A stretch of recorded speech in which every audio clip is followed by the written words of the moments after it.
Hello students, आज हम कुछ न्यूमेरिकल्स देखेंगे किसके regarding revaluation, partners capital, current account and balance sheet, यानी एडमिशन ऑफ पार्टनर।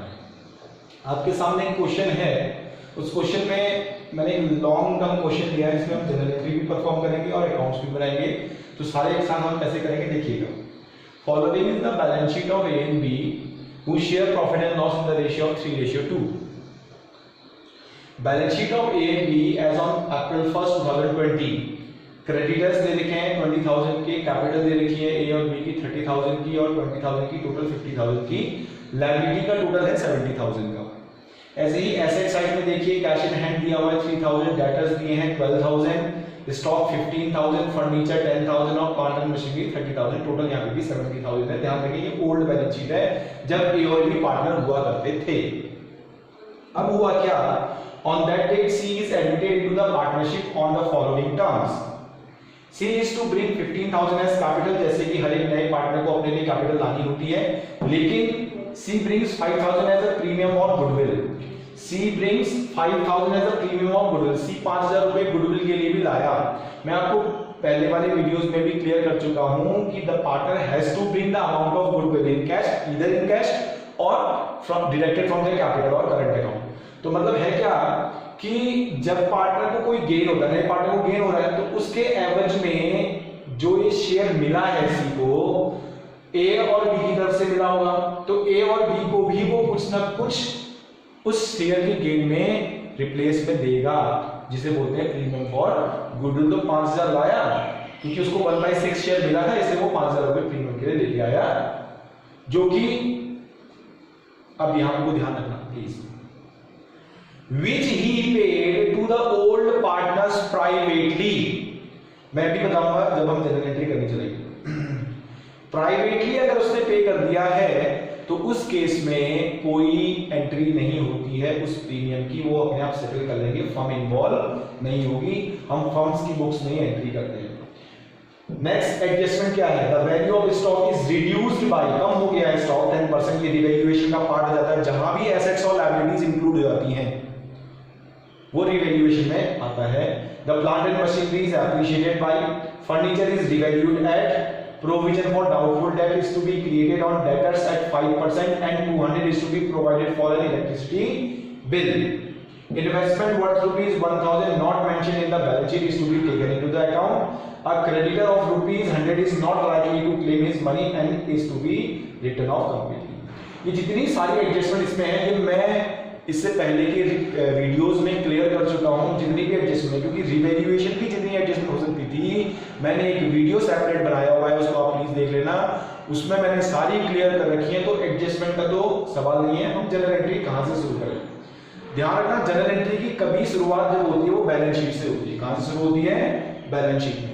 तो सबसे पहले हम देखेंगे लायबिलिटी साइड में ऐसे कोई फंड्स या रिजर्व तो नहीं है कि जो ओल्ड पार्टनर ने बना के रखे थे, ओल्ड पार्टनर ये और भी है ना, उन्होंने बना के रखे थे, तो एडमिशन के टाइम पे वो बांट लेंगे उस फंड्स को। तो लायबिलिटी साइड में ऐसे कोई भी फंड हमें नजर नहीं आ रहे, क्योंकि यहाँ केवल क्रेडिटर है और कैपिटल है। अगर फंड होते तो वो ओल्ड पार्टनर में ए और बी में ओल्ड रेशियो में ट्रांसफर हो जाते। क्लियर है बात।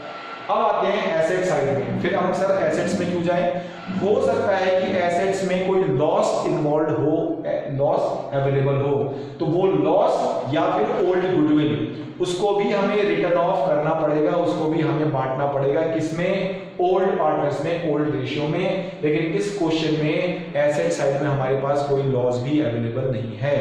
तो अब शुरुआत होती है जनरल एंट्री की, कहां से, एडजस्टमेंट से।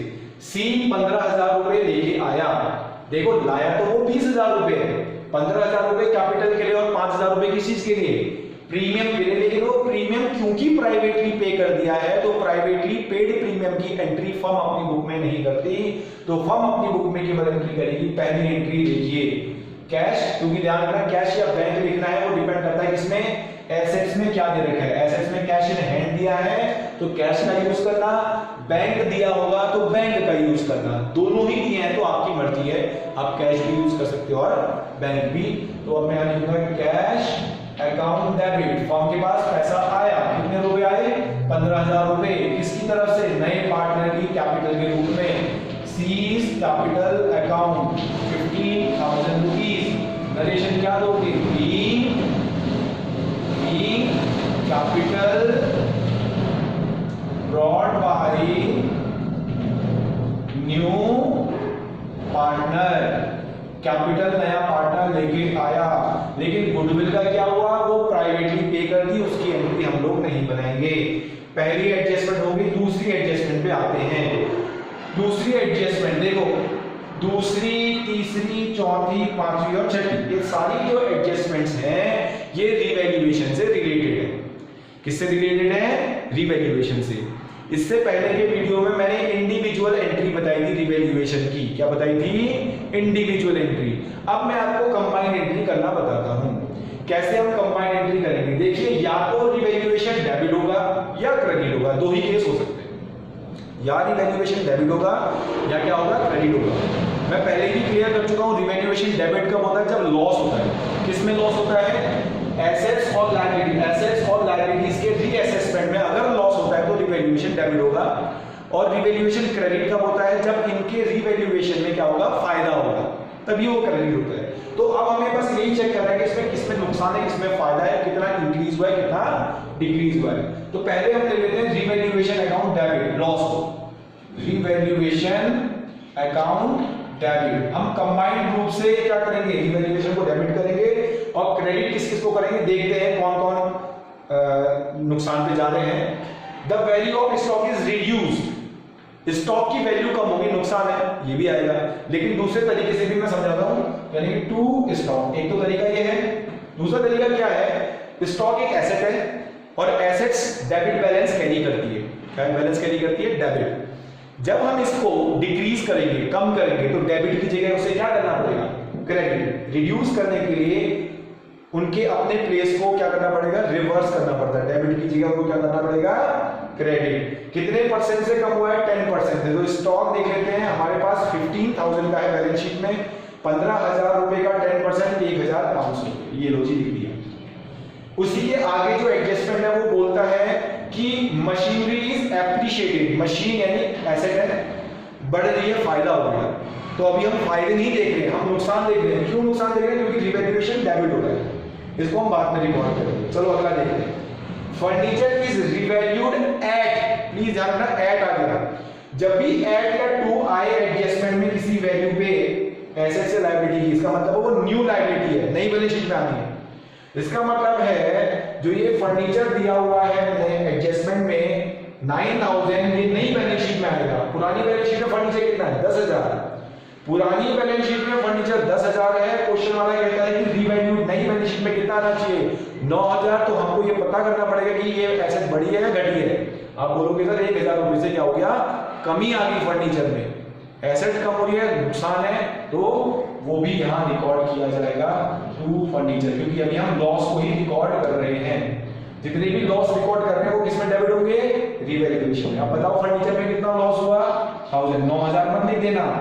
एट या टू की जो वैल्यू होती है वो बैलेंस शीट में आती है। नेक्स्ट एडजस्टमेंट पे आते हैं। A provision for doubtful debts is to be created on debtor 5%। Provision जो क्रिएट किया जाता है डेटर पे 5%, वो वैसे तो नुकसान ही है, लेकिन हमें ये भी देखना पड़ेगा कि कोई पुराना प्रोविजन तो नहीं है, क्योंकि यहाँ वो ऐड लिखा हुआ है। क्या लिखा हुआ है, ऐड 5%। ऐड 5% का मतलब क्या है, पहले डेटर का यानी डेटर 12,000 रुपए के बैलेंस शीट में, उसका 5% निकालो। 12,000 का 5% निकाल लिया जी, कितना आ गया, 600 रुपए। अब ये 600 रुपए हमने बनाना है, नई बैलेंस शीट में प्रोविजन कितना आना चाहिए, 600, क्योंकि ये ऐड लिखा हुआ है। क्या लिखा हुआ है, ऐड। नई बैलेंस शीट में प्रोविजन 600 आना चाहिए। क्या पुराना प्रोविजन है, बैलेंस शीट में कहीं पे भी पुराना प्रोविजन अवेलेबल नहीं है। इसका मतलब है पहले प्रोविजन 0 था, अब 0 से कितना बढ़ाना है आपने, 600। तो कितने रुपए की वैल्यू इंक्रीज हो गई प्रोविजन लायबिलिटी में, लायबिलिटी 600 रुपए से बढ़ गई, क्योंकि नई बैलेंस शीट में हमें प्रोविजन कितना दिखाना होगा, 600। अभी कितना था, 0। तो इंक्रीज कितना हुआ, पूरे 600 रुपए का इंक्रीज हुआ है।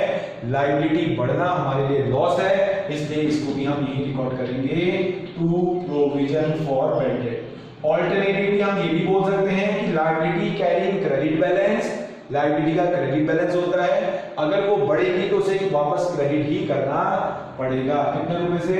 600 रुपए से। चलो फोर्थ एडजस्टमेंट का लास्ट पार्ट पढ़ लेते हैं। And 200 is to be provided for an electric bill. Electric bill क्या है? एक खर्चा है।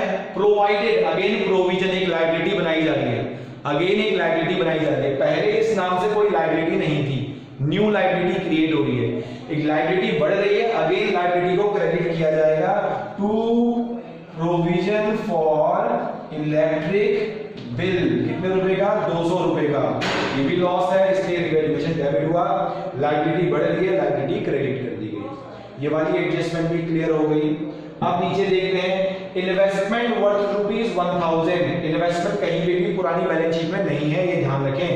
इन्वेस्टमेंट 1000 रुपए के not mention in the balance sheet, लिख भी दिया है, मेंशन नहीं है। Is to be taken into the account, उसको अब अकाउंट में लिखा जाएगा। सीधी बात है, इन्वेस्टमेंट एसेट है, जब एसेट को हम रिकॉर्ड करते हैं तो एसेट बढ़ जाएंगी, एसेट क्या हो जाएंगी? बढ़ जाएंगी, और ये हमारा क्या है? फायदा है। अभी हम नुकसान रिकॉर्ड कर रहे हैं, लॉस रिकॉर्ड कर रहे हैं, तो इसलिए हम इस इन्वेस्टमेंट को रिकॉर्ड नहीं करेंगे यहाँ पर, तो वो नेक्स्ट एंट्री में करेंगे। अभी हम केवल लॉसेस रिकॉर्ड कर रहे हैं। Creditor is ₹100 is not likely to claim his money and is to be written off. एक क्रेडिटर है 100 रुपए का, जो अब पेमेंट मांगेगा ही नहीं। क्रेडिटर एक लायबिलिटी है, अगर पेमेंट नहीं मांगेगा तो हमारा फायदा है, ये भी फायदा है हमारा, फायदे हैं, इसलिए हम अभी रिकॉर्ड नहीं करेंगे क्योंकि अभी हम लॉस रिकॉर्ड कर रहे हैं। तो हमारे पास टोटल 4 लॉस आए, स्टॉक कम हुआ, फर्नीचर कम हुआ, प्रोविजन बनाने पड़े किस किस में? बैड डेट के लिए और इलेक्ट्रिक बिल के लिए। तो टोटल हमारे पास आ जाता है 3300 रुपए का लॉस रिकॉर्ड होता है रिवैल्यूएशन में। 3300 रुपए हम क्या लिखेंगे? बीइंग लॉस रिकॉर्डेड ऑन, किस में रिकॉर्ड हुआ loss? Loss recorded in respect of various assets and liabilities. ये नरेट आप प्लीज कर देंगे, ठीक है? देखिए हो गई ना? नहीं तो हमें कितनी एंट्री बनानी पड़ती? एक स्टॉक के लिए, एक फर्नीचर के लिए, प्रोविजन के लिए और एक प्रोविजन फॉर इलेक्ट्रिक बिल के लिए। सभी में रिवैल्यूएशन डेबिट ही होता। अब हम देखते हैं फायदे रिकॉर्ड करते हैं। चलिए तीसरी एंट्री में हम रिवैल्यूएशन को क्रेडिट करेंगे। रिवैल्यूएशन क्रेडिट होगा मतलब रिवैल्यूएशन में फायदा होगा। तो डेबिट कौन होगा? देखते हैं कौन कौन है जो डेबिट होंगे। या तो लायबिलिटी कम होगी तो फायदा होगा, या एसेट्स बढ़ेंगी तो फायदा होगा। फायदे कहां हो सकते हैं? दो जगह, एसेट्स और लायबिलिटी के केस में फायदे कहां होंगे? दो ही केस में फायदे हो सकते हैं, यदि लायबिलिटी कम हो जाए या फिर एसेट्स बढ़ जाए। देखते हैं कहां लायबिलिटी कम हो रही है, कहां एसेट्स बढ़ रही है। पहले केस में ऐसा कुछ नहीं था, पार्टनर आया था, इसमें एसेट्स की, स्टॉक की वैल्यू रिड्यूस हुई थी, लेकिन दूसरे पैराग्राफ इसी के आगे वाले पॉइंट में मशीन की वैल्यू बढ़ गई थी। तो मशीन की वैल्यू बढ़ गई थी तो रिवैल्यूएशन अकाउंट क्रेडिट मत कर देना, पहले डेबिट वाले को लिखा जाता है। तो क्रेडिट यहां पर कौन होगा? Sorry, revaluation account. तो फायदे रिकॉर्ड होंगे क्रेडिट में, किसके क्रेडिट में रिकॉर्ड होंगे? रिवैल्यूएशन अकाउंट के। डेबिट कौन होगा? एसेट्स डेबिट होंगी तब फायदा होगा, या लायबिलिटी डेबिट होगी तब फायदा होगा। लायबिलिटी डेबिट होने का मतलब है कम हो जाएगी, ठीक है? तो यहां पर तो मशीन बढ़ रही है, हम लिखेंगे मशीनरी अकाउंट डेबिट। कितने रुपए से अप्रिशिएट हो गई? 10% से 3000 रुपए। ठीक हो गया? इसी के बाद नेक्स्ट एडजस्टमेंट आता है फर्नीचर, इसमें लॉस हुआ था, प्रोविजन में भी नुकसान हुआ था हमें। इन्वेस्टमेंट, हाँ इन्वेस्टमेंट जो रिकॉर्ड नहीं थे, एक नई एसेट्स को क्रिएट करते हैं, इन्वेस्टमेंट अकाउंट डेबिट। कितने रुपए? 1000 रुपए। और एक क्रेडिटर भी कम हो गए थे। कैसे कम हो गए थे? क्योंकि 100 रुपए का जो क्रेडिटर था वो अब पैसा ही नहीं मांगेगा, तो ये क्रेडिट हो गया। किसमें क्रेडिट होंगे सारे के सारे?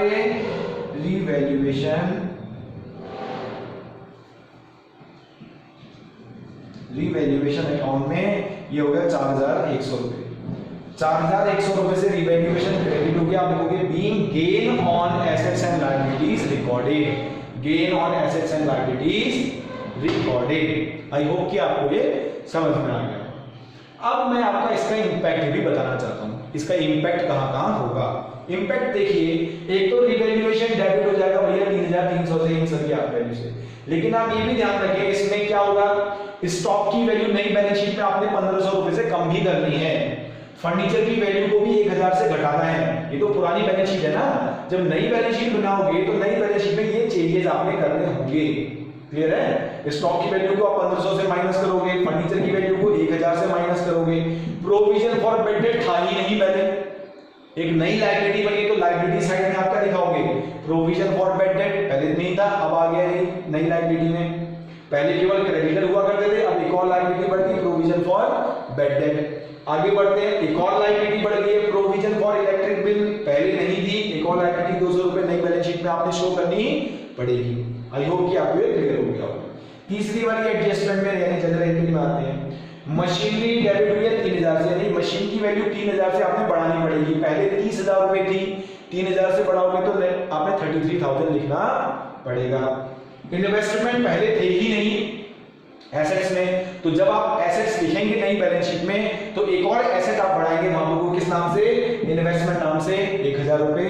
और एक और चीज आएगी क्रेडिटर, जो पहले 20000 रुपए के थे अब वो घट गए हैं 100 रुपए से 19900 रुपए के दिखाने पड़ेंगे नई बैलेंस शीट में। क्योंकि हम ये डबल एंट्री सिस्टम है बेटा, केवल रिवैल्यूएशन में ही इंपैक्ट नहीं आएगा, इसका इंपैक्ट दूसरी जगह भी आएगा। अभी मैं अकाउंट बताऊंगा तो आपको समझ में आ जाएगा। तो रिवैल्यूएशन क्रेडिट हुआ है 4100 से, यानी कि फायदा हमें ज्यादा हुआ है क्योंकि क्रेडिट साइड ज्यादा है ना 4100 रुपए, और डेबिट्स क्या है? कम है 3300। तो अब कंपेयर करें तो देखते हैं क्या हुआ। 4100 रुपए हमें क्रेडिट में मिले रिवैल्यूएशन करने के बाद, और 3300 रुपए का नुकसान हुआ, तो कुल मिला के फायदा कितना हुआ? 800 रुपए का। 800 रुपए का जो फायदा हुआ है वो किस में ट्रांसफर होगा? ध्यान रखना, रिवैल्यूएशन का चाहे प्रॉफिट हो चाहे लॉस हो, ओल्ड पार्टनर्स में ओल्ड रेशियो में जाएगा। तो ओल्ड पार्टनर कौन है? ए और बी। सिंपल सी बात है, फायदा हुआ। कैसे फायदा हुआ है? रिवैल्यूएशन का क्रेडिट बैलेंस ज्यादा था, और जब भी फायदे होते तो वो पार्टनर की कैपिटल को बढ़ाएंगे। किसको बढ़ाएंगे? पार्टनर की कैपिटल को बढ़ाएंगे। फायदे चाहे रिवैल्यूएशन में हो, प्रॉफिट के हो, रिजर्व के हो, कुछ भी हो, वो पार्टनर की कैपिटल को क्या करेंगे? बढ़ाएंगे, क्योंकि ये लायबिलिटी भी है। क्योंकि क्या है ये? लायबिलिटी। और कैपिटल क्रेडिट बैलेंस कैरी भी करती है, और क्रेडिट बैलेंस कैरी करने के कारण जब हम इन्हें इंक्रीज करेंगे तो इनको क्या करना पड़ेगा? क्रेडिट करना पड़ेगा। किसको क्रेडिट करना पड़ेगा? ओल्ड पार्टनर को, ए और बी को क्रेडिट। तो डेबिट किसे करोगे? रिवैल्यूएशन। रिवैल्यूएशन का प्रॉफिट ही तो ट्रांसफर कर रहे हो ना, तो इसीलिए रिवैल्यूएशन को आपने क्या करना पड़ेगा? डेबिट करना पड़ेगा। तो मैं यहां एंट्री दिखा देता हूं, रिवैल्यूएशन अकाउंट डेबिट 800 रुपए। डिफरेंस है डेबिट और क्रेडिट का, तो क्रेडिट ज्यादा था तो फायदा है। To A's capital account, to B's capital account. क्या नरेशन दोगे? Being profit on revaluation transfer to old partners capital account in old ratio. 3:2 में ट्रांसफर होगा, मतलब 3/5 ए का शेयर, 2/5 बी का शेयर। 5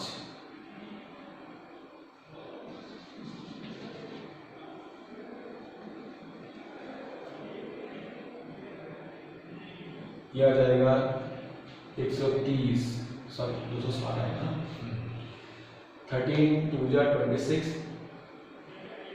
और यह जाएगा आपका 3/5 है ना इसका, ठीक है। 100 ना, ये कितना आ गया? 5 बचा 5 6 था 480 और 320। 480 और 320 रुपीज किसमें ट्रांसफर हो जाएंगे? ए और बी की कैपिटल में, यानी ए और बी की कैपिटल बढ़ जाएगी। तो ये एंट्री होगी। कितनी एंट्री हो गई? पहली एंट्री पार्टनर की कैपिटल लाने की, दूसरी एंट्री गुडविल लाने की नहीं होगी, प्राइवेटली पे हुई है। फिर बाकी की 3 एंट्री होगी रिवैल्यूएशन की। आई होप कि आपको जनरल एंट्री समझ में आ गई होंगी। अब मैं देखिए मैं क्या बना रहा हूँ, थोड़ा छोटा बनाऊंगा, आप थोड़ा सा ध्यान देना, जूम कर लेना या उसका स्क्रीनशॉट खींच के बाद में जूम कर लीजिएगा। मैं यहाँ पर को बनाऊंगा क्या? पार्टनर्स के फाइनल अकाउंट, जिससे कि आपको उनको बनाने का तरीका आ जाए। आप जब भी क्वेश्चन वाला पढ़ लीजिए, जनरल एंट्री करेगा तो जनरल एंट्री हमने कर दी। अब बोलते हैं कि अकाउंट भी प्रिपेयर करो, तो कौन कौन से अकाउंट बनाने होते हैं इसको देख लेते हैं। ठीक है। सबसे पहला है रीवैल्यूएशन अकाउंट बनेगा। क्या बनेगा? Revaluation account. आप उसके कॉलम रेडी कर लेना, कम से कम क्या कितनी लाइन होनी चाहिए? 8-10 लाइन तो होनी चाहिए। उसके बाद आएगा पार्टनर्स कैपिटल अकाउंट। यहाँ 3 पार्टनर है, ए, बी और सी। तो ए, बी और सी के कॉलम मैंने बना दिए हैं, ए, बी और सी। क्लियर है? ए, बी और सी सारे एक साथ ही आपने कॉलम बनाने हैं, ध्यान रखें, सारे एक साथ। उसके बाद आपका आ जाएगा क्या? Balance sheet. एक और अकाउंट बनता है कैश अकाउंट, लेकिन वो मैं बाद में बताऊंगा।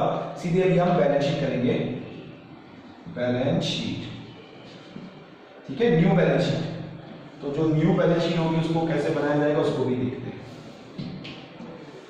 मैं यहाँ आपको लायबिलिटीज अमाउंट, एसेट्स अमाउंट नहीं लिख रहा हूँ क्योंकि वो स्पेस खा लेगा, इसलिए आपको समझ में नहीं आएगा। आप लोग क्या लिखेंगे? देखो, आप लोग ध्यान रखें, पूरा सिस्टमैटिकली काम को करना। पर्टिकुलर्स अमाउंट रिवैल्यूएशन अकाउंट में, यहाँ पर्टिकुलर्स अमाउंट अमाउंट अमाउंट, ये ए, बी और सी, ए, बी और सी। अब देखिए सबसे पहले कहां से शुरू करते हैं। सबसे पहले पार्टनर्स की कैपिटल। सबसे पहले हम लायबिलिटी साइड देखेंगे पार्टनर्स की कैपिटल। पार्टनर्स की कैपिटल किधर आएगी? पार्टनर्स कैपिटल अकाउंट में। किधर आएगी? पार्टनर्स कैपिटल अकाउंट में। तो पार्टनर्स कैपिटल अकाउंट में सबसे पहले हम कैपिटल लिख देंगे बाय बैलेंस बीडी, क्योंकि पुरानी कैपिटल है इसलिए बैलेंस बीडी लिखा गया। और क्रेडिट में ही क्यों लिखा गया पता है आपको? क्योंकि कैपिटल के क्रेडिट बैलेंस होते हैं। ए की थी 30,000, बी की थी 20,000, सी की नहीं, क्योंकि सी तो नया पार्टनर है ना, पुराना घास है। अब देखेंगे लायबिलिटी साइड में कोई रिजर्व वगैरह तो नहीं है, अगर वो भी होते तो वो भी क्रेडिट साइड में ही आते। क्लियर है बात? वैसे ही एसेट साइड में कोई लॉसेस अगर होते या गुडविल होती तो वो डेबिट में आती, क्योंकि लॉस से कैपिटल क्या हो जाती है? कम हो जाती है। फिलहाल कुछ भी नहीं था। अब आते हैं नेक्स्ट वाले में। सी 15,000 रुपए कैपिटल के लिए लाया, वो तो अपने लिए लाया, तो हम क्या करेंगे? By cash. कैपिटल लाने से कैपिटल बढ़ती है तो क्रेडिट साइड में ही आएगा, ध्यान रखें।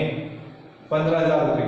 अगर प्रीमियम भी लाता तो यहां लिखते, लेकिन वो प्राइवेटली पे कर दिया इसकी, इसलिए उसकी एंट्री हम नहीं करेंगे। फिर आते हैं रिवैल्यूएशन। देखो रिवैल्यूएशन का पार्ट आ गया। फिर से जो जिसकी एडजस्टमेंट है वहां लिखते रहेंगे, सीधी बात। जो जिसकी एडजस्टमेंट है वो आपने लिखते रहनी है।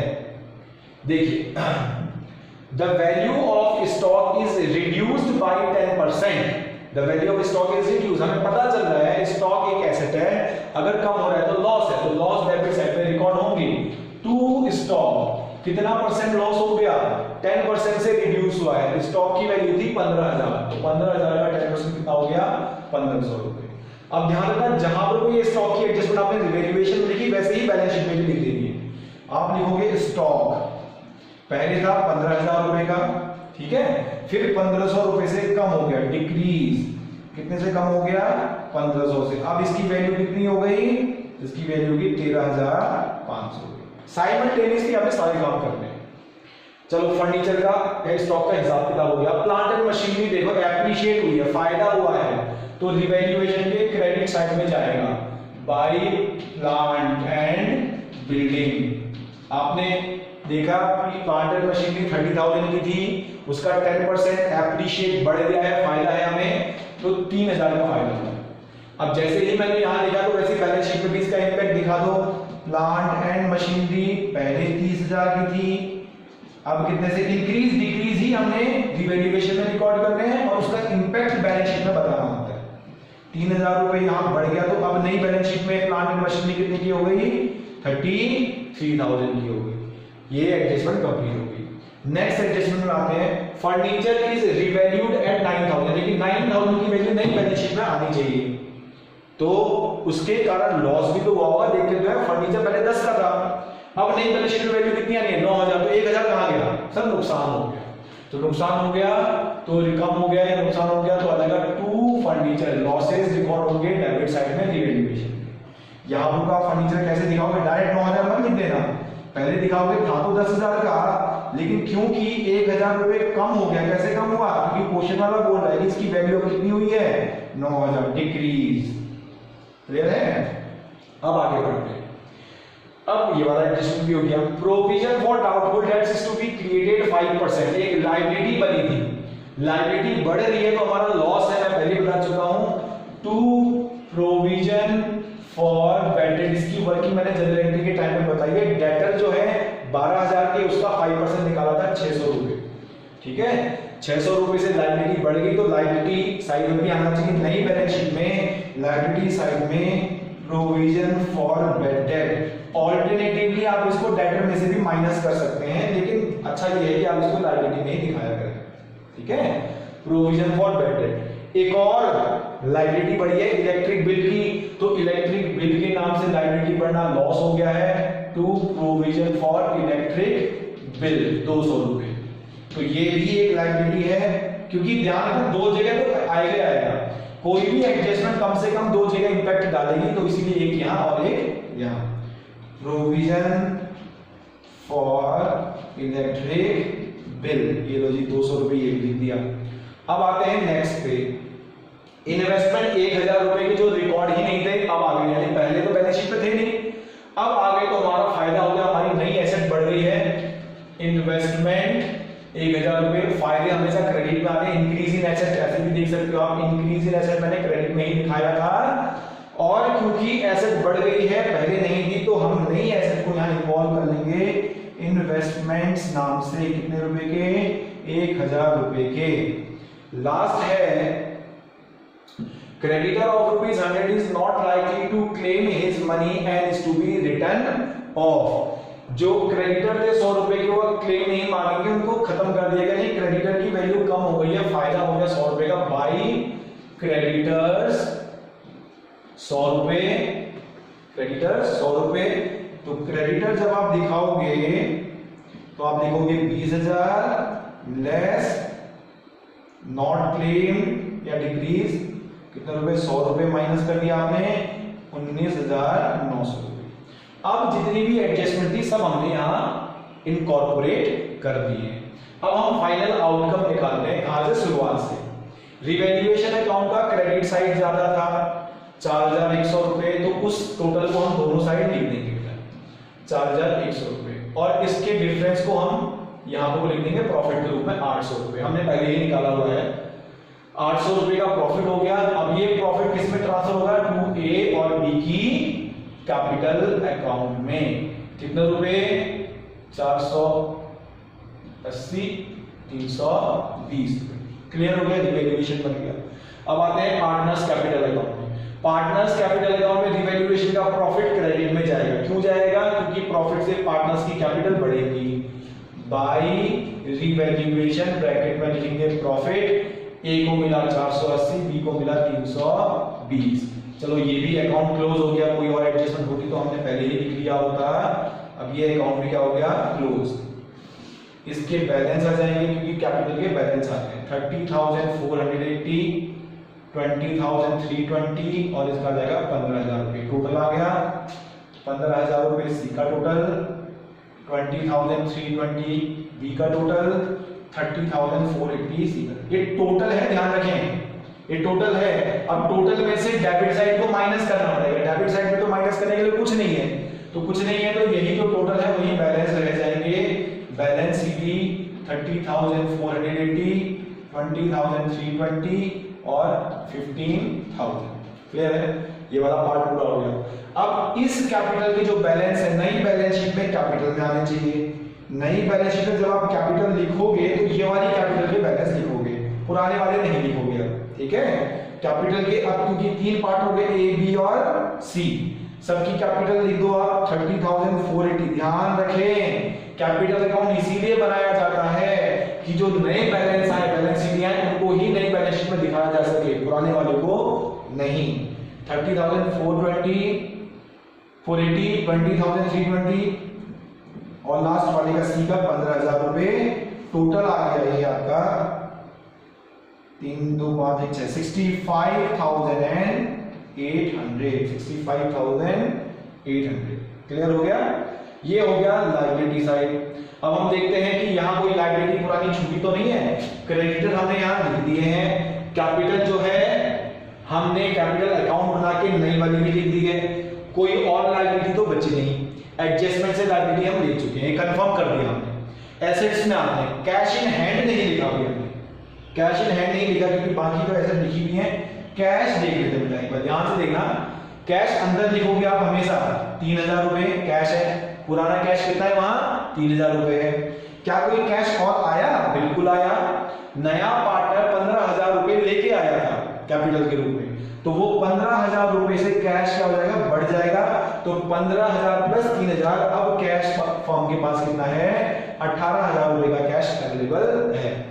डेटर हम पहले ही, सॉरी डेटर भी नहीं लिखे हमने, डेटर भी नहीं लिखे हमने, प्रोविजन फॉर बैड डेट लिखा था, डेटर नहीं लिखे थे। तो डेटर को हम लिख देंगे, जो चीजें नहीं लिखी उनको आप दोबारा लिख देंगे। डेटर 12000। ध्यान रहे कि हम प्रोविजन फॉर बैड डेट को डेटर में से माइनस करके भी शो कर सकते हैं, लेकिन कोशिश ये करना कि आप हमेशा उसे लायबिलिटी में ही दिखाना।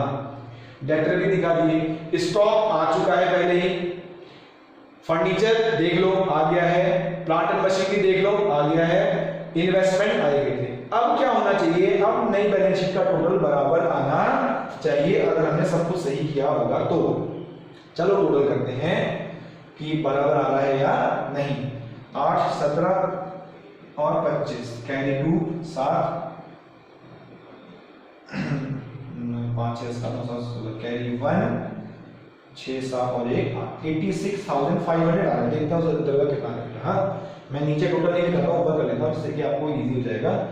500 आ गया ये, 8 2 10 11 9 20 23 26 2 3 6 86,500 यहाँ का भी, 86,500 यहाँ का भी। तो इस तरह से ये सॉल्यूशन कंप्लीट होगा।